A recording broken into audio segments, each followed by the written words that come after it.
So next naman, sa number 2, sabi, what height of mercury column will cause a pressure of 680 kPa? Then, what is the equivalent height of water column? So, ang given dito, mercury, tapos ang kanyang pressure daw is 680. So, if ating babasehan ng formula ng pressure, yan ay equal sa unit weight times height. So, if ating i-transpose, isolate natin yung H, kasi ang pinapanap is height of mercury. So, ang height of mercury is equal to pressure divided by the unit weight of mercury. So, meron tayong table. So, teka, i-substitute muna natin yung mga given.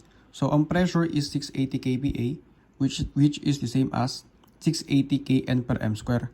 So, para standard yung ating solution, convert natin yung kN into newtons. Kaya meron tayong conversion dito. Next naman, yung ating unit weight ng mercury. So, ang density ng mercury is ito, 13,600 kg per m cube based sa ating table. Ngayon, para ma-convert natin ang density into unit weight, nagta-times lang tayo ng acceleration due to gravity. Kasi again, pag sinabi natin unit weight, yan ay force divided by volume. Ang density, mass pa lang yan divided by volume.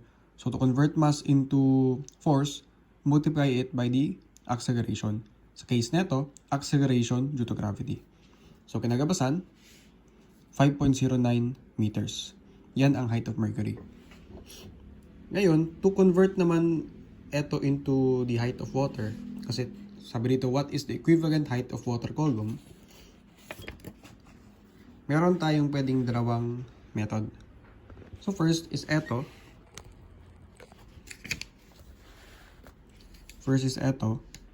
I-equate lang natin yung pressure ng mercury sa pressure ng water.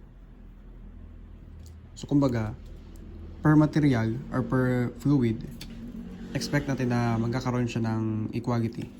Okay? So, eto.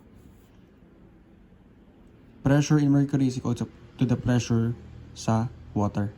Kasi at the same time, sabi equivalent lang naman siya. So, pwede mong sabihin na may equal yung pressure nila.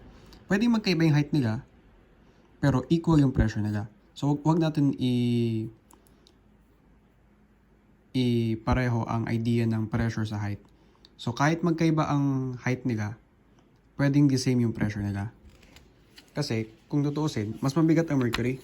Mercury is 13,600, di ba? Kg per m cube. Meanwhile, ang water is 1,000. So, kung titingnan natin, para magkaroon sila ng the same pressure, kailangan mas malaki yung height ng water. Kasi ibig sabihin, kailangan mo ng mas maraming water para mapantayan yung bigat ng mercury. Kasi mas mabigat yung mercury. So, mas konti yung kailangan niyang volume. So, eto, equal yung pressure nila.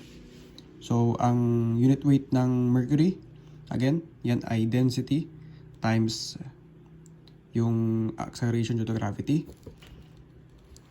times yung kanyang height, nakuha natin, 5.09 meters, is equal daw siya sa pressure ng water, which is the unit weight of water, which is 1,000 times the acceleration due to gravity, times the height of water, which is yung hinahanap natin.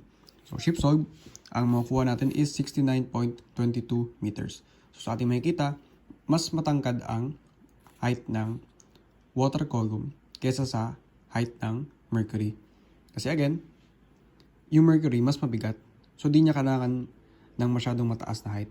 Di niya kailangan ng maraming volume kasi mas mabigat siya kaysa water.